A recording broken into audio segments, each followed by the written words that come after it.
So Jack, you have some pretty interesting plans for tomorrow, eh? I do actually. I decided to finally spend the $10.25 that it costs to ride the Altamont Corridor Express commuter train from San Jose to Pleasanton. This will actually require me to ride a bunch of other modes to actually get home. And I decided that it could be really fun to couple it with Amtrak. So that would allow me to take the bus and BART to Amtrak and the Oakland Coliseum, and then I can couple that with the Capitol Corridor, which would be a really fun experience for me at least because I haven't been on these trains in an incredibly long time. So yeah, it should be an interesting experience. Lucky that the Bay Area just has so many different systems, so many different options, right? So wait, how many different what do you call them? Methods of public transit are you taking? How many different networks? Well, tomorrow my plan is to ride the train, the bus, and BART, which is heavy rail. Uh, I might potentially decide to ride the air BART to Oakland, but the timing for that would be incredibly tight because I would have about 3 minutes to get off it and get on the Amtrak, it takes a lot longer to get from the station to the Amtrak. So I don't think I'll do that, but it would be fun. Albeit incredibly expensive. That extension to Oakland Airport costs $6 one way just to ride for about 5 minutes, so it's incredibly expensive. But yeah, I'm expecting three to Hmm, four modes of three to transit four tomorrow. modes. Wow. Okay. So actually, okay, I kind of want to like see and I kind of want to go through like what you're doing first. So you're starting off. I presume you're taking. You said you're taking the Caltrain from basically the West Bay down to San Jose, Yeah, that's correct. and then okay, and then after that you're taking the Ace train, which is another commuter train in the Bay Area. You're taking that to Pleasanton, which is on the east, like past the mountains on the East Yeah, Bay, right? Okay, and then from Pleasanton, you said you're taking the BART, the subway, to Oakland. yeah. My hope is to get on the BART, which doesn't actually connect to the Ace train station, so I have to take a bus to the BART station, which is about 15 minutes, and then the BART takes me from West Elm Pleasanton into Oakland Coliseum, right by both the airport and the two arenas and stadiums. Oh wow. Okay, and then so from there, then you're taking the BART again, or what'd you say we're doing? My plan is to take the Amtrak Capital Corridor to either Santa Clara or to San Jose. I can't decide because it would be much quicker for me to get home to get off at Santa Clara. Although, if I go to San Jose, I might be able to catch the Coast Starlight, which gets in around 8:10 p.m. So that could be a fun experience if the train's on time.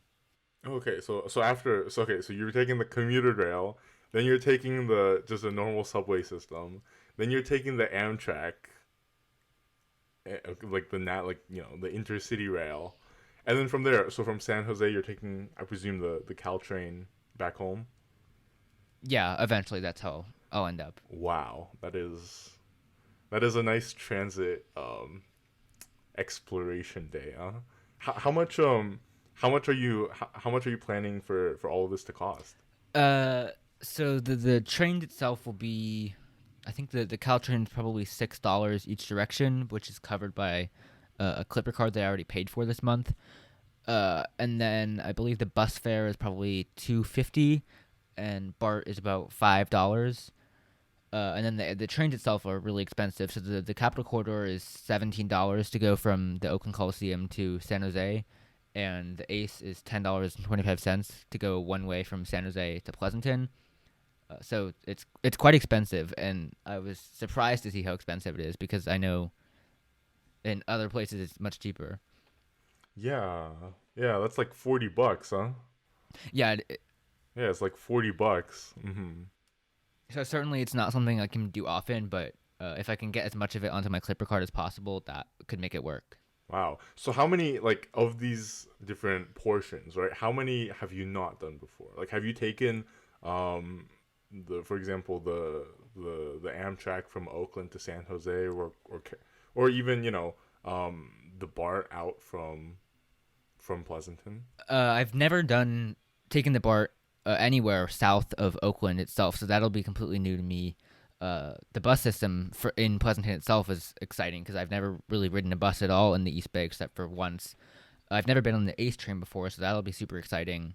And I'll be on that train for 50 minutes, so I can have plenty of time to walk around it and experience it. And then the Amtrak I actually have been on before. It was like 8 years ago, so I don't really remember it. I know I took it from Richmond to San Jose, but this time it's slightly shorter. But I'm excited about that because I haven't been on that. I haven't been on a non long distance Amtrak train on the West Coast in a really long time. Oh, so this is like basically all of it is sort of new for you, eh? Yeah, pretty much, except for the Caltrain. Wow. Mhm. Mhm. Well, wow. I mean, have fun out there, man. I mean, I again, we here in Ohio certainly don't have the options that you have in the Bay Area, but I really love, going on these just transit for the purpose of transit, right? Um you, it's not for an event that you're having or whatever. Just wandering around, have you done these types of like sort of trips before? I really haven't as much as I would have liked. I think as I've grown older, had more inclination to do it. Because in the past, I was really set on doing whatever my parents wanted to do in a city, and sometimes I could convince them to take random subway lines, and a lot of times we would be able to incorporate trains into the trip. But I haven't really experienced as much like unique transit services that are really not as built in for tourists like these commuter trains. So that's something exciting about tomorrow, and I hope that I can do more of that in the Bay Area and maybe in other cities in the future. So Yeah, I mean, sounds wonderful. Just hey, man, have fun tomorrow. That's really what's important. But in regards for today's episode, we today's episode is about effectively cool train lines, right? Cool train journeys. And so what we've both done is me and Jack we've both selected two notable world routes, right? So the for example, the first one I've selected is the Canadian, and Jack has selected two, which he also believes are very cool journeys around the world. So the way we want to do this is sort of we'll start off both with all of the routes that we've selected. We'll first give a little introduction, and then afterwards, we'll talk about how cool they are, right? So the first route that I've selected is, of course, the Canadian. It is Canada's only ultra long distance train journey. It runs from Toronto to Vancouver, taking a total of 86 hours, which is 3.5 days. And it passes by, effectively almost all the landscapes of Canada, right? It goes through, for example, the Great Plains. It goes through the mountains, the Rocky Mountains. And this is sort of, a really prideful Canadian route, right? Like, it's so. A fun fact about the Canadian, actually, it's so notable that it was put on the Canadian $10 bill, the back of the $10 bill. Um, so it's sort of iconic in that sense. But of course, even though it's on the $10 bill, you'll need to dish out a whole heck of a lot more to actually pay for a ticket on this route. If you're riding an economy, the whole route from Toronto to Vancouver, um, it'll like the absolute lowest is about $440, and if you want a room, if you want an actual bed, that will go up from $4,600.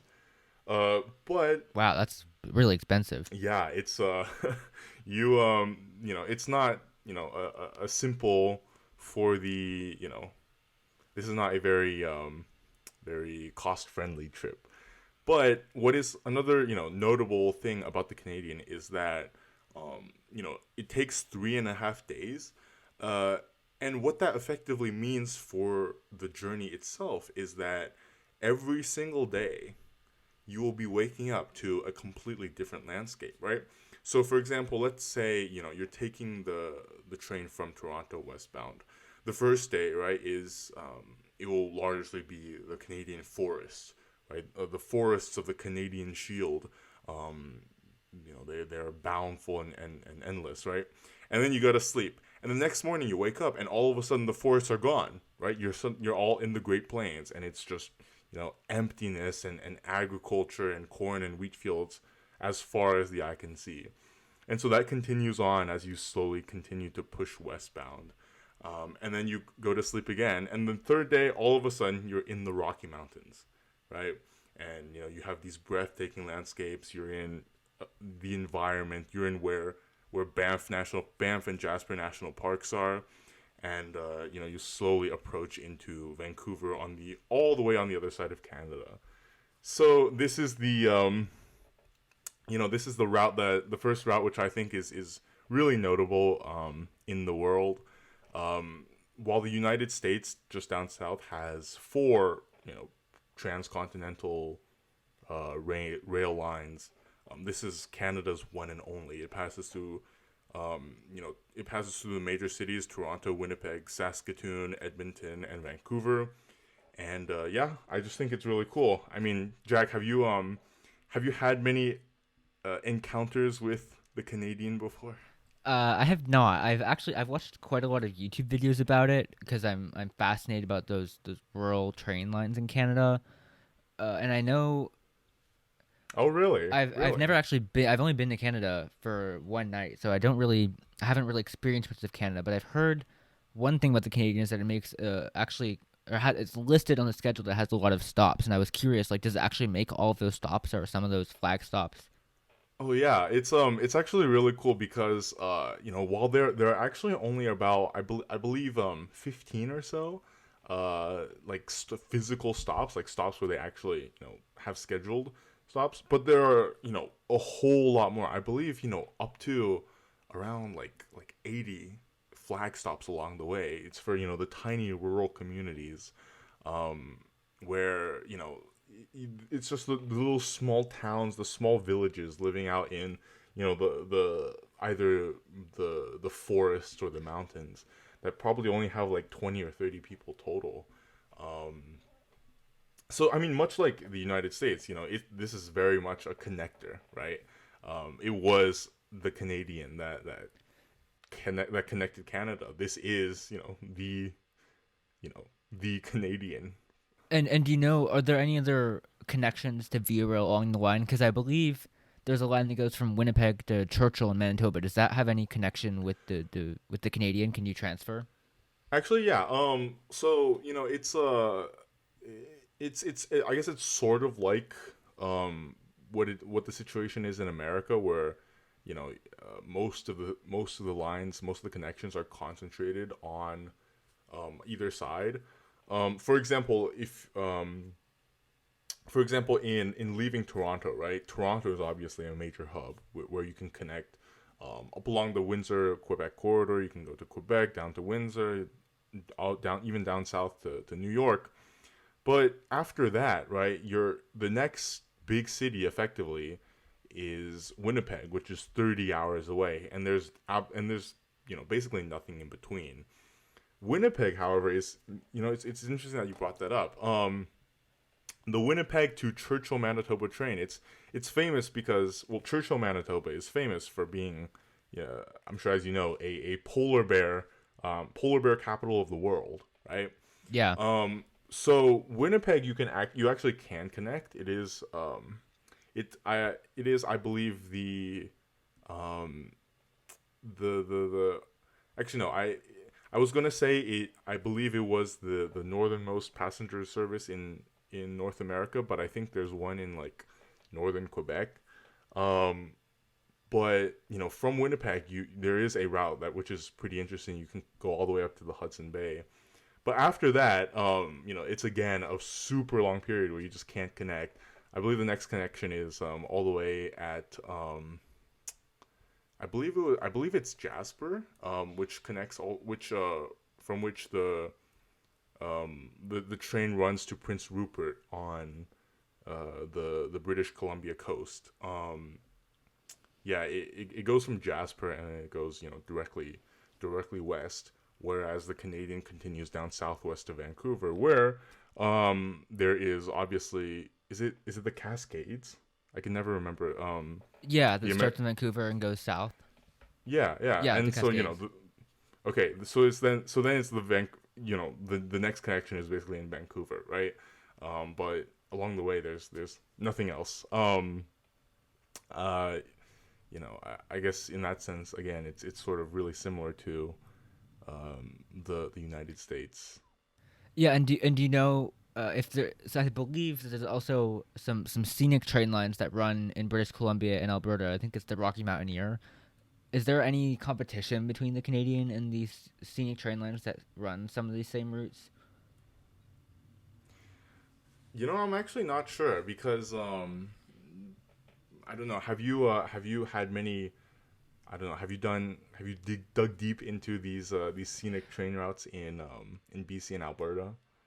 I haven't really dug deep into them, and I'm more just curious as to whether they're similar in what they offer. Because I know that with the Canadian, it's largely a train service meant to transport people, and I think these other scenic trains are meant more as packages, and I think they're less based on actually transporting people to their destination. But I wonder if there's anyone who picks a train just to go to like Alberta rather than going to Toronto. I mean, yeah, that's absolutely right. Those packages. That's a great way to describe them. The BC and the Alberta mountain train lines. They're like basically explicitly for tourists who go to visit the Canadian Rockies.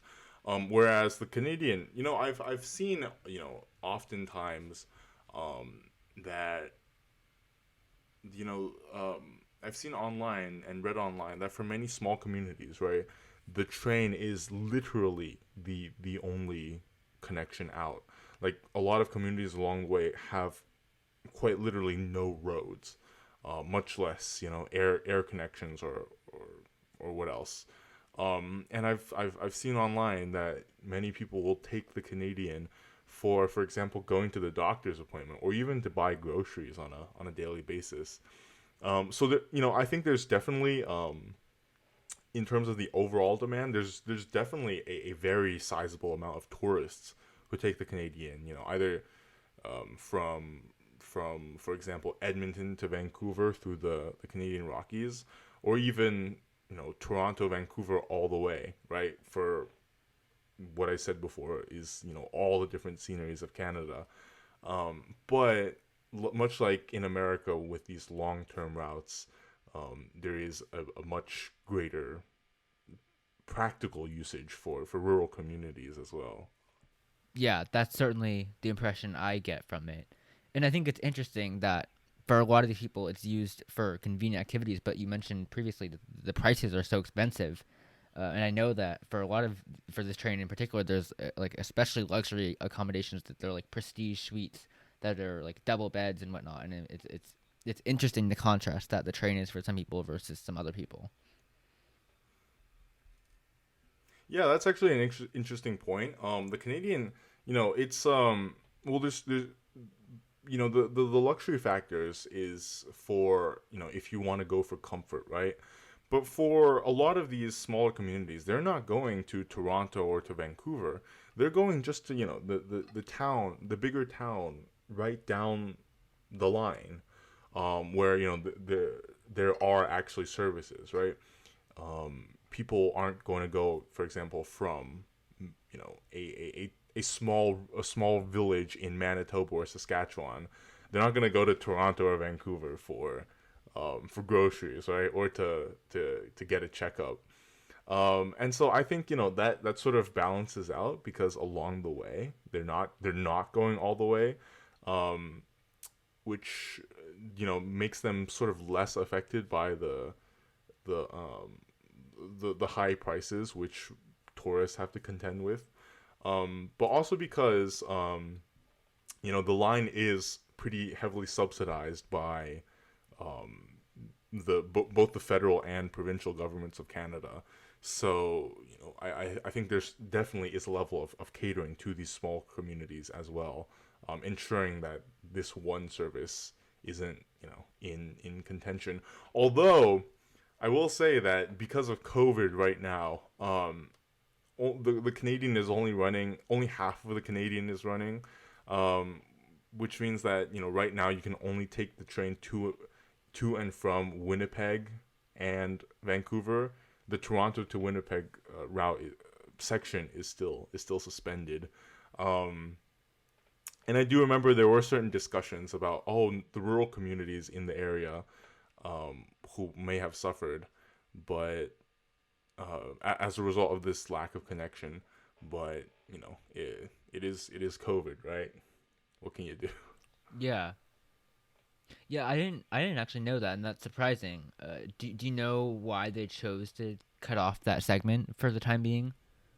I think I'm actually not sure. I do know that it was a fairly recent uh, restart of the line. But if I had to probably guess, it's probably just because Ontario is the most hardest hit um, portion of Canada in terms of COVID. So whereas Western Canada is relatively you know less less heavily affected. So I think it's for the status quo. It's safer to just run between Winnipeg and Vancouver, but they're definitely they definitely want um, to bring the full service back, not only because of the connections, but also because this is a national symbol of Canada, right?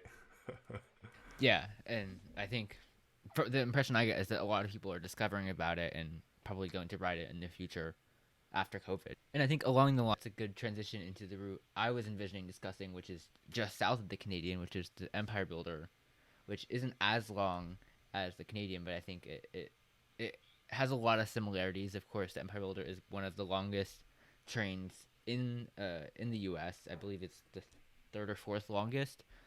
Uh, Especially because it goes from Chicago to the West Coast and it actually splits off in Spokane, which is somewhat interesting in the dilemma it creates, and I'll get into that later. But like I said, it's one of the longest. It's 45 to 46 hours between Chicago and either Seattle or Portland. Although what's notable with the line that I think a lot of other Amtrak lines face, but to a lesser degree, is on delays. The Empire Builder is generally pretty delayed, and actually, I've had the experience of being on the train and Yeah, I was gonna ask about that. Like, you've been on the Empire Builder before, eh? I have, and at one point I believe we were in North Dakota. We were 10 hours delayed, and I don't think we ended up being that delayed coming into Portland, but it did delay at least the visibility of our train of us being able to see Glacier National Park, which is a little disappointing because it was fully dark when we got there. But I think we got to see parts of it at the beginning, so that was still worth it. I think, but I think that's interesting to point out that the train, if you go eastbound towards Chicago, you can see Glacier National Park during the day. You may not see it if you're going west, like when I did it. But the train in general has quite stunning views in between Seattle or Portland and Glacier National Park. But once you get out of Glacier National Park, going towards Chicago becomes pretty much the same scenery up until about Wisconsin, where it's essentially plains the entire time, which for some people could be really nice, and I think I enjoyed it. But it is kind of monotonous at a certain point because it's kind of the same the entire time. But once you hit Wisconsin, you hit the Mississippi River, it gets slightly different towards more farmland and some hills here and there. So it is actually, like you mentioned with the Canadian, quite a mix of scenery that I think makes it really attractive to a lot of different people.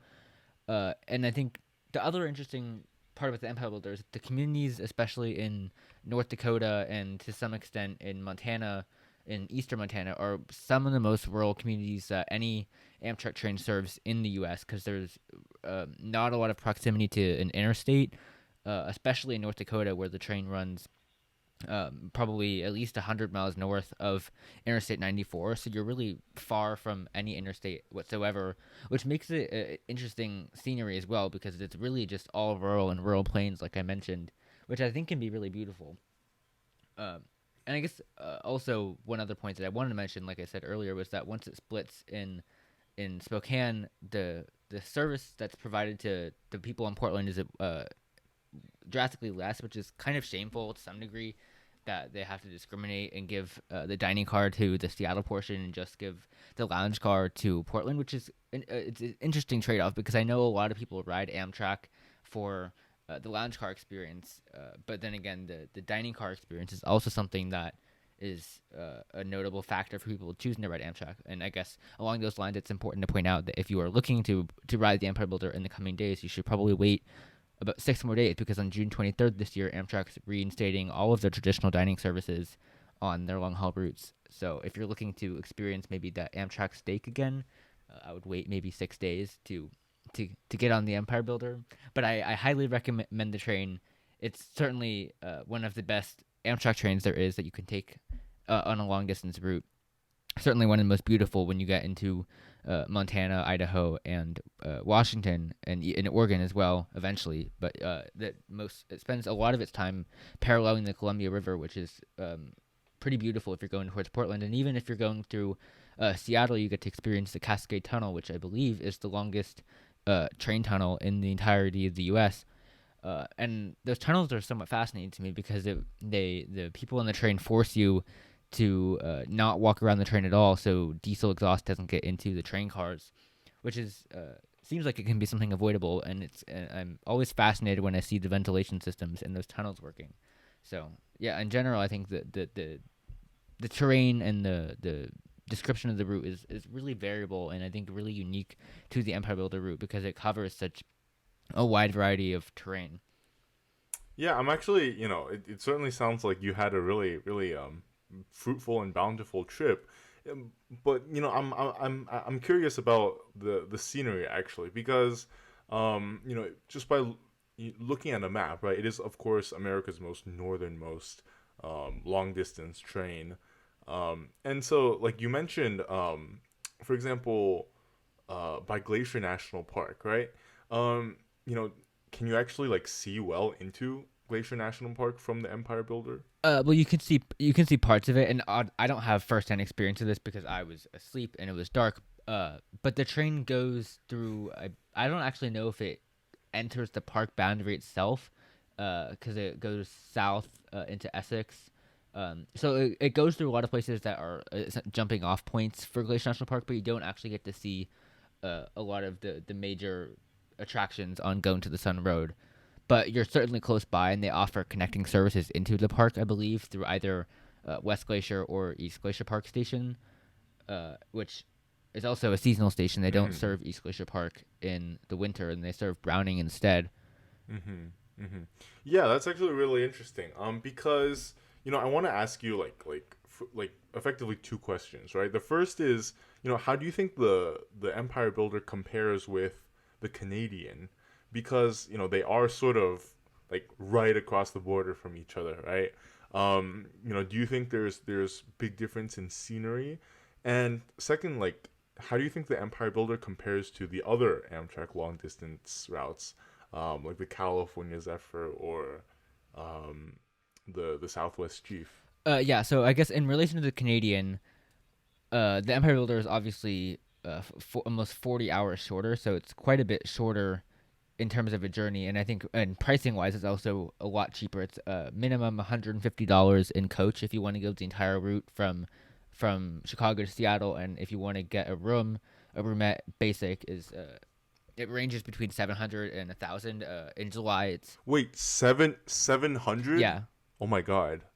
which I Wow. imagine is cheaper than the rooms you can get on the Canadian. Yeah, the Canadian, like I said, is from 4,655. And I do envision the rooms themselves on the Canadian are either nicer, but like you mentioned, it's also 40 hours longer. But the Empire Builder also runs daily, which I don't believe the Canadian did pre-COVID. So I think the type of people that use the Empire Builder is slightly different. I think the Empire Builder certainly gets quite a lot of tourists, but it also gets 1,800 people using it daily, which is a lot. And I think a lot of people, like I mentioned, go to these rural cities, and the annual ridership in some of the cities, Whitefish is high. Like consistently, some of these cities like Minot or Havre have over 10,000 people a year, which is a lot. I think for those small ends of these kinds of cities. And then also on your question of the long distance routes in the U.S., I haven't been on the California Zephyr myself. It's one of the routes I actually really want to go on because I've heard that scenery is really impressive. And I think you did ask also about the Canadian scenery, so I'll get back to that. I think actually those routes are really similar in terms of the scenery because they both go through the Rocky Mountains, which and both have incredible views. And then they both go through, like, the Canadian goes through Saskatchewan and Manitoba, and the Empire Builder goes through Montana, eastern Montana, North Dakota, and Minnesota. So it's all very similar, like, plains scenery. I think you do get some of the more forest like scenery in Ontario, which you don't get on the Empire Builder, but comparatively they're similar. But I think there are a lot of differences with the other Amtrak routes in terms of scenery, especially the Southwest Chief, which I haven't been on the entirety of. I only went from LA to the Grand Canyon, but that route in general has a lot less of mountain scenery, except for some small parts in, I believe, New Mexico. And if you're into, like, seeing a wide range of scenery from mountains to plains, I would highly recommend the Empire Builder. The Southwest Chief, I think, is really more for more of, like, the Southwest, sometimes deserty, sometimes mountainy, and more like of the heartland experience that you don't really get as much of with the Empire Builder. And the California Zephyr actually spends probably the most time of any train in the U.S. in the mountains, and obviously is very well known for its views of the Rocky Mountains. So I think if you really want the best scenery, I would think the California Zephyr is better, but for the variety of scenery that you get, the Empire Builder is definitely the winner in my book. Wow. Yeah. I mean, I would have thought that maybe the Southwest Chief would have been more. Well, I guess you can't really say that. The sceneries are really different. Like you can't compare desert with mountain and forest, right? They're different terrains themselves. Um, but, like, for example, also, as we talked about with the Canadian, are there many points of connection along the Empire Builder? Like, I know it runs from Chicago to Seattle, but what is there anything in between? There's no Amtrak connections in between, except you can. The route parallels the Hiawatha from Chicago to Milwaukee. So I guess if you can count that as a connection to some degree, because I would imagine there's a slim group of people that would get off in Milwaukee and then maybe take the Hiawatha either to Milwaukee Airport or to Sturtevant, which are the two stations that the Empire Builder doesn't serve.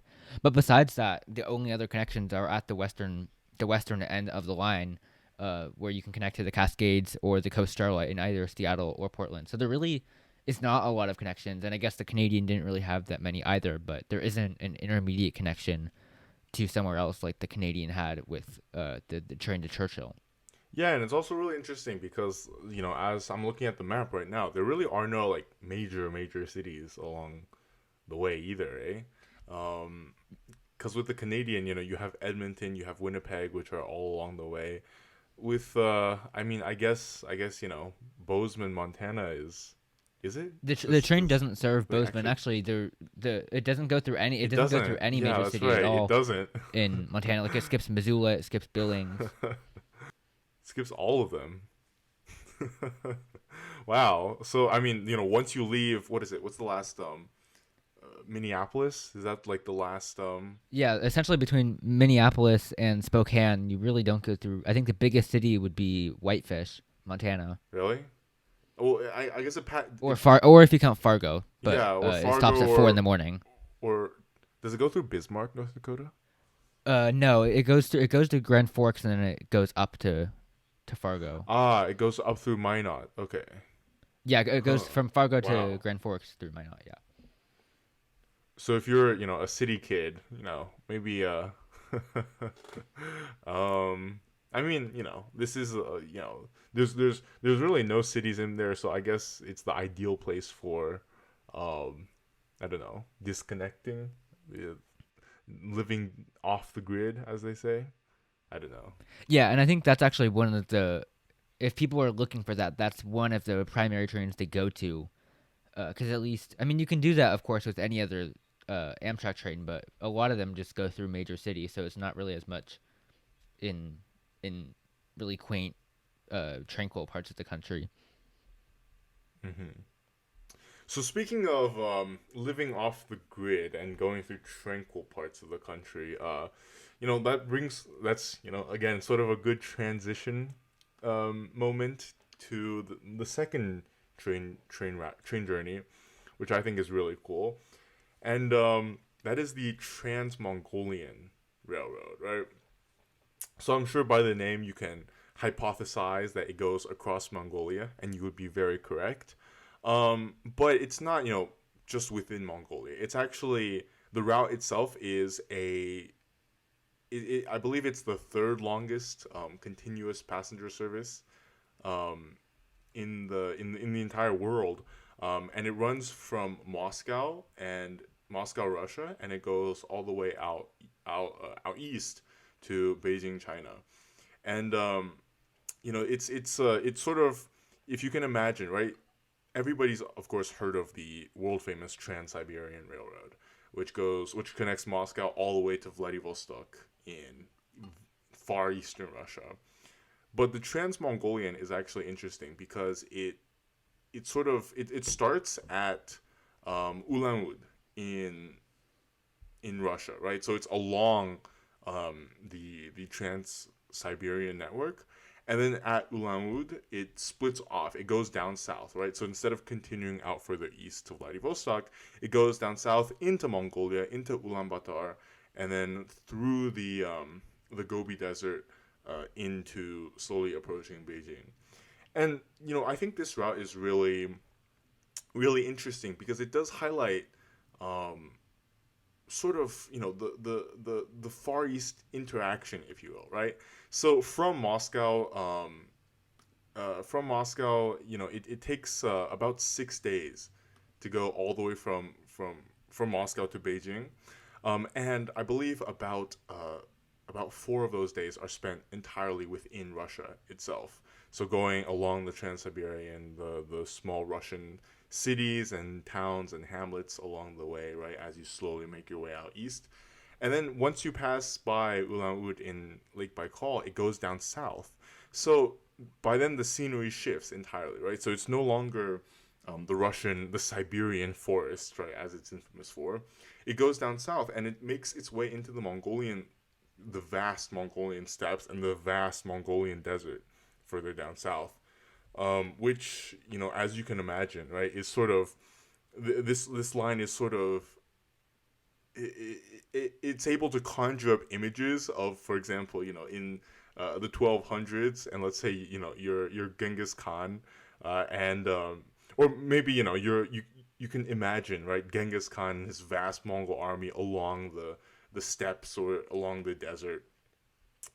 And it's Hmm. also, I think another reason that this is super interesting is that, on both ends and also along the way, the cultures and the peoples are just so diverse and different. Because starting out in Moscow, it's very much a European style city, right? But as you make your way along the Trans-Siberian, even still, right? Even still along Lake Baikal, there are various different ethnic groups in Russia. But once you cross over the border into Mongolia, it's a vast different, it's an entirely different heritage and culture entirely, right? And then even still, once you cross down into China, um, and, obviously, right, it's a different route of civilization. So I think this train journey is really amazing, both in terms of scenery and also the culture along the way. Yeah. And do you know what the pricing is like? Because I know that a lot of people, I think, potentially do this trip in segments where they could get off maybe in like Irkutsk or a city like that, and then or to explore Lake Baikal, and then get back on the train. Uh, and the train does run continuously for 6 days, and do a lot of people do that? Do you know? Oh yeah, for sure. There's you can go online. You can find plenty of people who have taken, for example, the entire route from Moscow to Beijing. I even saw, for example, online there are even people who take it even further, right? Because Moscow and Beijing, um, they are certainly not the terminal stations in either country, right? Moscow and Beijing are very much hubs, railroad hubs. So I have seen, for example, people who have taken uh, the train starting all the way in, for example, London or Spain, take the train all the way to Moscow, hop on the Trans-Mongolian, the Trans-Siberian connecting the Trans-Mongolian, and then once they arrive in Beijing, they can connect all the way, all throughout China, and even down south to Vietnam, Cambodia, and Thailand. So it's very much a it's sort of the critical connecting segment in terms of that, because you have the vast European train network and the vast Asian train network. This is really the only one that connects the two, right? Um, so there's definitely people who take the whole thing and then some. In terms of the pricing, I there are some statistics, but it's also important to remember that for different segments along the way, right? The prices will be fabulously different because both because of economies, the different standards, different wages or standards of living of different places along the route. A ticket, for example, from from Moscow to another big city along the line is certainly not going to cost the same as as we said before, one village to the next village. But in terms of rough estimates, there are some figures which effectively, for first class,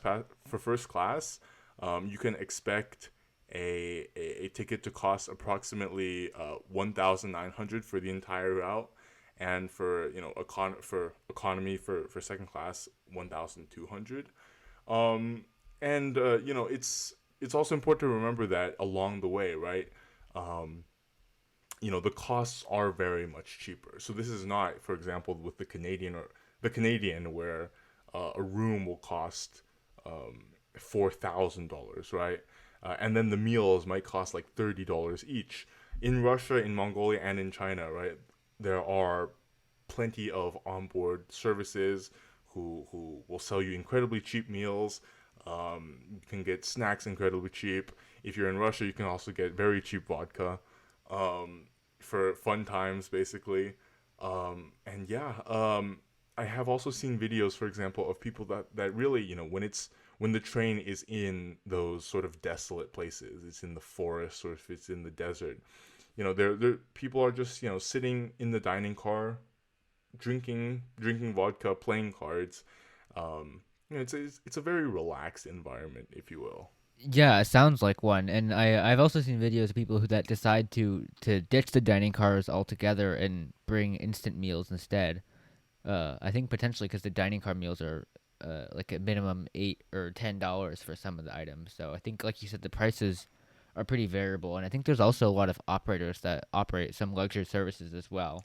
Well, I mean, it's all effectively state run, right? Because in Russia and in China and Mongolia in between. But in terms of like the actual dining experience, if you will, not only is there the dining car, there's, as you mentioned, certainly a lot of people will take on instant meals, but there's also people at stations, right, who will actively sell you things, and I think that's a pretty big difference with train systems in North America. In, for example, stations along the Trans-Siberian, along the Trans-Mongolian, in rural Russia, Siberian Russia, right? You know, lining the station where the trains pull up, there are plenty of vendors, independent vendors, who will just be trying to sell you stuff as basically as fast as possible before the train leaves, right? Before the train leaves again. Um, and it's sort of this sort of culture of selling to train passengers, which is incredibly common along this entire line. Um, you know, and it's also it's also good to consider that uh, you will not be given, even Yeah. in the dining car, you will not be given 4 star, 5 meals, right? Michelin starred meals, or even something more fancy as might be seen on the Canadian or on the Empire State, or on the Empire Builder.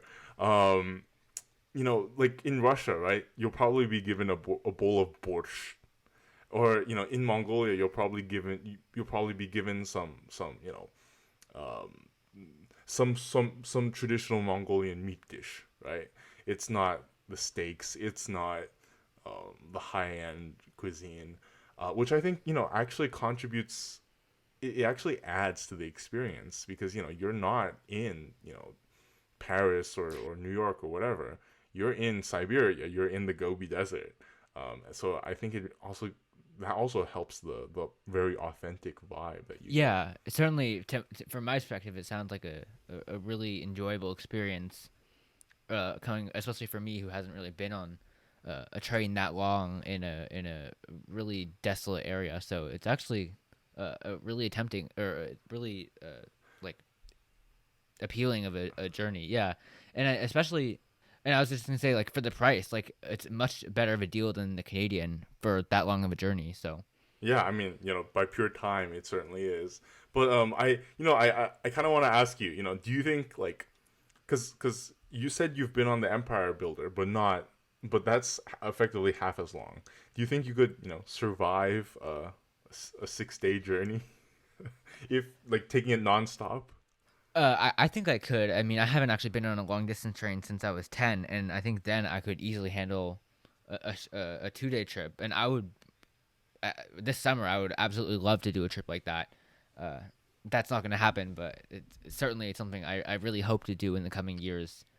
If I'm ever in Russia or in Mongolia.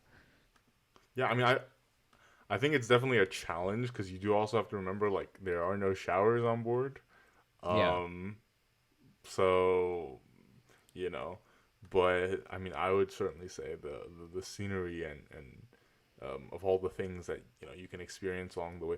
Oh, also, I also remember that uh for example, along the international borders, right? You're just sort of forced to get off the train and just stand there awkwardly. Well, not stand there. You just wander around awkwardly at the station once they process everything, and then also once that is done, the rolling stock is different between I believe it's Mongolia and China, because Mongolia uses the Russian um, rolling stock, the Russian length. So it's also I've also seen the scenes of the humorous videos in which the entire train carriage is lifted up right while you're still in it, and then the rolling stock is switched for the train to continue its journey. So I guess that's another fun, interesting point. Yeah, that's interesting. I didn't actually consider that because I know that at least in North America, I think the gauge of the tracks are pretty similar, and we use similar rolling stock as well. So it's interesting that it's so different in other countries. There's not many services out there where you can there's not many. I don't believe there's many rail services where they have that cross international borders between countries who use different rolling stock. I don't know. There might be. I haven't fiercely studied this. Yeah, and I think so.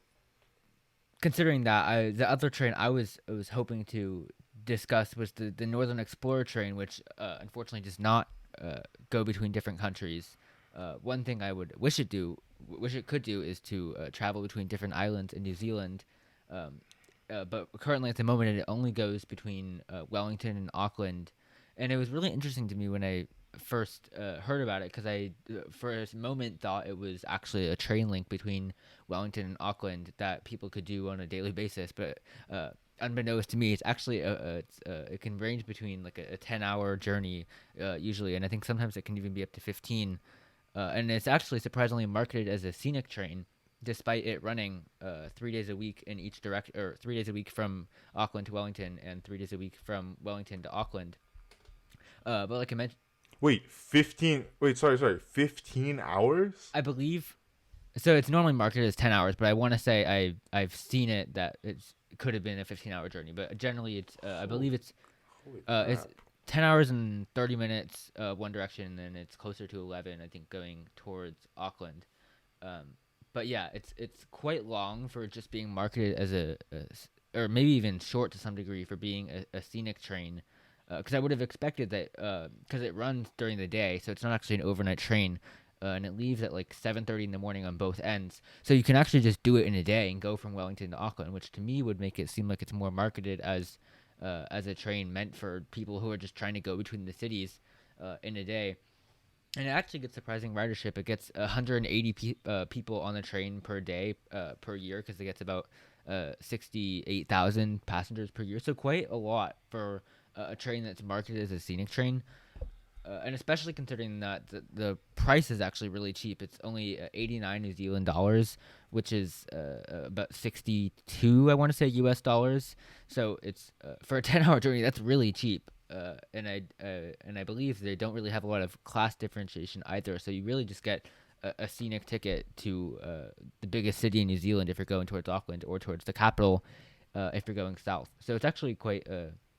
It was surprising to me to see uh, that rather than being just a regular train that could connect cities in New Zealand, they have more scenic trains. Because at least for me, my perception was that New Zealand would focus on creating a lot of train connections between their cities, but instead, actually, they have an operator, Kiwi Rail, that runs just scenic routes in a lot of cases. Where they just have like three what they're called Great Journeys of New Zealand, which are the Northern Explorer, as I mentioned. And then they have the Coastal Pacific, which runs between Picton and Christchurch on the South Island, and then the Transalpine, which also runs on the South Island as well. So, like I mentioned, it'd be great if they could get a train to go across the Cook Strait, but of course, the Cook Strait's notorious for its rough water. So I think that's going to be harder to implement in the future, and especially when they don't even have a road connection between the two islands. But for now, the Northern Explorer is definitely the capstone of the scenic routes in New Zealand, and it connects two big cities. But of course, New Zealand itself really is focused on its nature and its outdoors, and I think you get to experience a lot of that in this route. Yeah, I mean, certainly, the way you're describing it, absolutely. I think it's, as you said before, it's really interesting because this is marketed as a sort of scenic route, even though it is between, the big cities, right? Um, but also another thing, I guess just as a sort of side tangent, I actually didn't realize that I didn't realize that like New Zealand actually was so decently big, right? Like Yeah. the North Island, right? To get from Auckland to Wellington, it would take I believe 8 hours by car and 10 or 11 hours by train, as you said. I just think that's interesting because we often think of New Zealand as being this teeny tiny little nation on the map, right? Um, and so I guess I think I was sort of expecting like this to be a 4 or 5 hour journey or Yeah. something. But that's actually since you did mention that it is a scenic route, I'm actually curious because I have definitely seen the pictures of scenic New Zealand, right, and they are absolutely breathtaking. Um, but they've mostly been on the South Island, so with this with the Northern Explorer, what kind of scenery does it really offer? Well, the route itself goes through the center of the North Island, and there's actually some national parks in that region. There's Wanganui National Park and Tongariro. Sorry if I'm butchering those pronunciations, but there are actually some national parks that run through the center of the North Island, and then there's also Lake Taupo, and I don't have the exact route of the Northern Explorer looking at it immediately, but it does traverse through the center of the North Island, I believe, slightly to the west of Lake Taupo. So it does actually.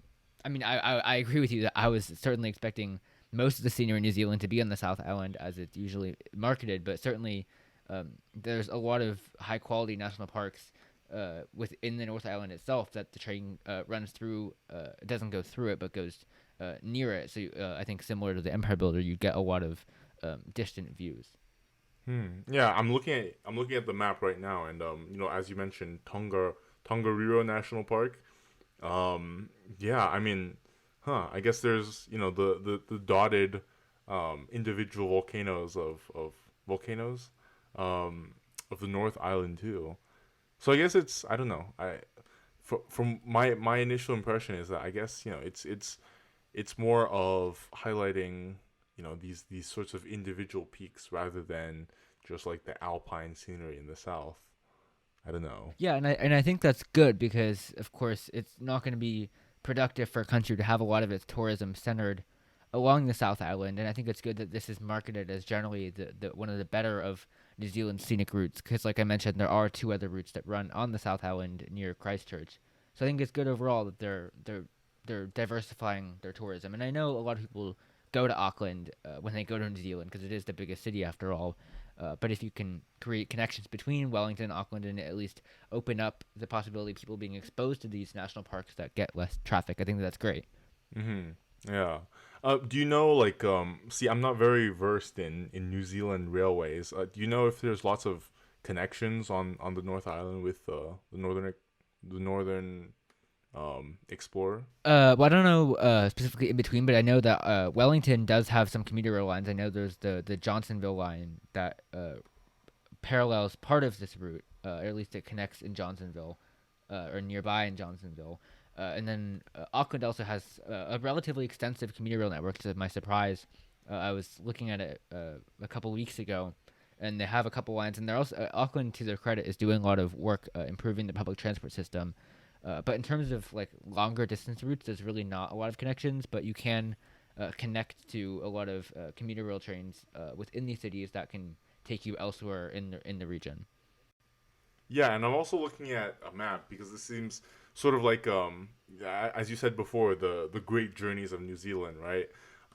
So I mean, certainly we have the Northern Explorer, and then once it also reaches Wellington, right? And you have there's no bridge across. There is a ferry off to the South Island, and then it just immediately picks up on the coastal Pacific line on the South Island down to Christchurch, which I think is just really cool that you can, it's sort of, even though there's water in the way, it's sort of, I guess, a continuous, semi-continuous journey. Um, but yeah, I mean, seems certainly on the South Island, there's not like these major city connections. But I mean, do you think that you said before? Do you think most of the people who use this are tourists or are practical travelers? Well, I don't actually know like the split. I would imagine it is relatively skewed towards tourists, because certainly people going between Wellington and Auckland likely wouldn't want to take a 10-hour train ride. But I know for many people that that's really doable. And given that, like I mentioned earlier, it does run during the day, so you can leave at 7:55 from Wellington and get into Auckland around 7 p.m. So timing wise, I think it's viable for tourists to just go between the two cities, or for people looking to just travel between the two. But I think for the most part, it's more of a scenic railroad, and it does make intermediate stops too, which allows it to pick up passengers or for people to get off and go to these national parks. So I really don't know the exact split, but my hunch is that it skews slightly towards just people looking for the scenery. Yeah, it certainly would make sense too. I guess just one final question, which I'm legitimately curious about. Um, we've for this episode, we've both chosen two interesting rail journeys of the world. We chose the Canadian Empire Builder, which are continental North American ones. They're pretty famous. I chose the Trans-Mongolian, which is also pretty long and famous in Asia. But we don't usually think about New Zealand's rail transit at all. How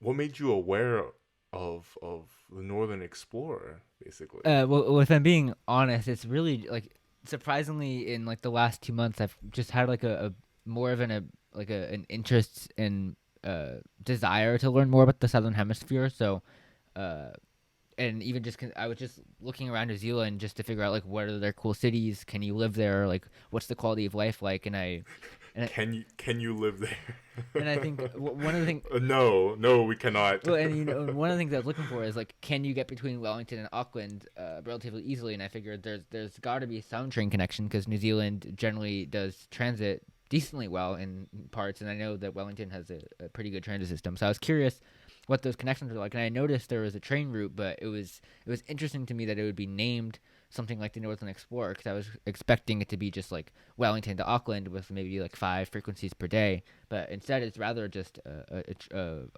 it only runs once a day, 3 days a week. So it's certainly different than what I was expecting, but I think that adds to the allure of it. And it was really just me considering what transit is like in New Zealand, because I was curious to learn more about it. Yeah, I mean that's definitely I can definitely relate to that. It's definitely a desire to learn more about somewhere, and then just randomly stumbling across this really cool train journey. Eh?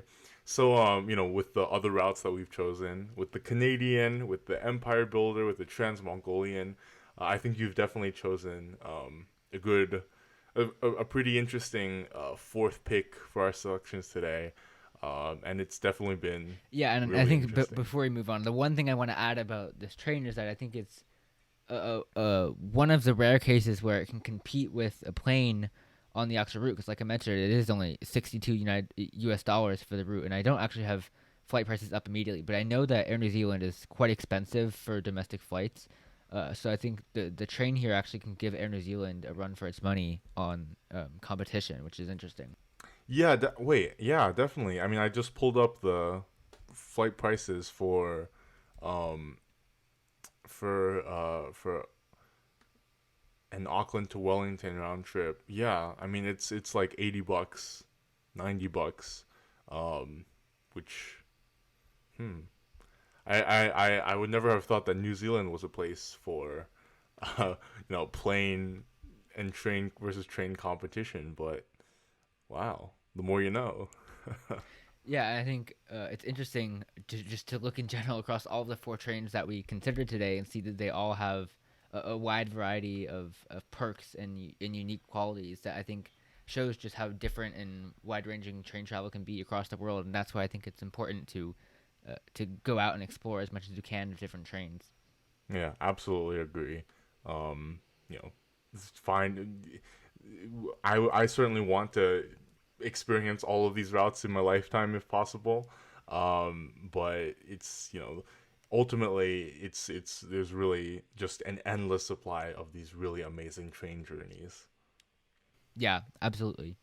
And so with that, I think now would be a good time to close. Of course, this, as we mentioned, we were hoping to discuss key rail journeys across the world, and hopefully this provided an in-depth look of some of them.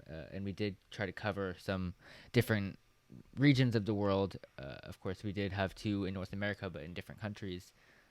And so hopefully, even despite some of geographical continuities, you were able to experience different parts of the world and the trains that run through them. And next week, or our next episode, is actually going to be a different topic. We're going to skew completely away from transit and focus more on aviation, and hope to cover the supersonic news out of United. But stay tuned for that, and it should be an exciting new adventure to consider new content in addition to transit.